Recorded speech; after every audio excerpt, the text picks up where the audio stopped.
Rumpel. Hi everyone, let's talk about Once Upon a Time, Season 6, Episode 4, Strange Case. First, some quick thoughts. So Rumpel got a new haircut. I don't know. Honestly, I'm not sure how I feel about it yet. I'm not loving it right off the bat, but maybe I'll warm up to it. I love that Hook gave Belle that shell. It's like a private line to him, really. And then when she was in danger, she called him, and right before it shattered, it looked like he hurt her, and he saved the day. Part of me feels that Emma should be getting a shell too. Does she not have a private line to Hook? I feel like she might need it too. I mean, I know she's a savior and all, but I'm like, what about Emma? Let's move on to Dr. Jekyll and Mr. Hyde. So we finally got our backstory, and it came with a twist. I'll be honest, didn't expect the twist to end this way. But before I get into it, I do want to mention that it was really fun to see Dr. Lydgate, who was a character in Once Upon a Time in Wonderland. I love how they tied his character in that show to him with Dr. Jekyll and Mr. Hyde and his daughter, and I thought it was like a fun kind of Easter egg for people that enjoyed Once Upon a Time in Wonderland. And for Vampire Diaries fans, you might have recognized the actress that plays Mary, Elizabeth Blackmore, who also plays Valerie in Vampire Diaries. For a second there, I went, wait, what show am I watching? As for Dr. Jekyll and Mr. Hyde, I loved that story so much, and I love the twist even more. Maybe it's because I'm a fan of Sam Witwer, who plays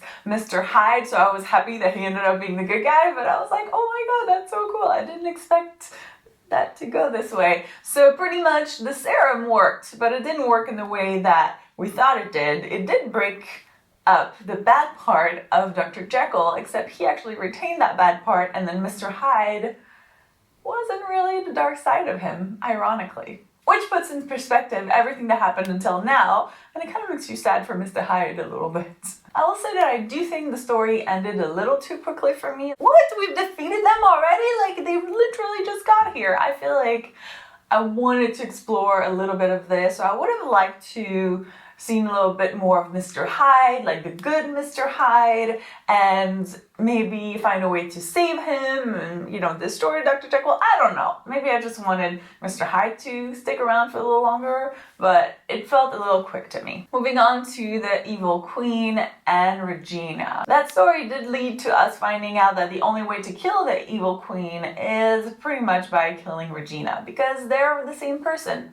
That's why Regina wasn't able to kill the Evil Queen, is because you really can't just remove parts of yourself unless you want to kill yourself, which makes sense, that's not a really good news for us. And at this point, I'm wondering if the way that they're going to be able to defeat the Evil Queen is by Regina embracing that part of herself and maybe, try to control it, but not remove it completely. Believe that the good part of her can overcome that bad part of her. Belle and Rumpel. I got kind of mad at Rumpel in this episode when he put the protection around the ship, because I'm like, really? That feels like no, don't do that. Don't do that. That's just wrong. Sure, okay, he's trying to protect her. Not really the right way to do that. And it actually made things worse. So really, was not the right way to do it. And I love how even Regina made a point of like, it's always out of one prison and into another one with her. I feel like that really captures their relationship at this point, which is really sad because it started out so good. And to make matters worse, at the end, Rumpel is like, well, necessity will make you love me again. Wow, that is so romantic. Not. Good for Belle for standing her ground. I'm so proud of her.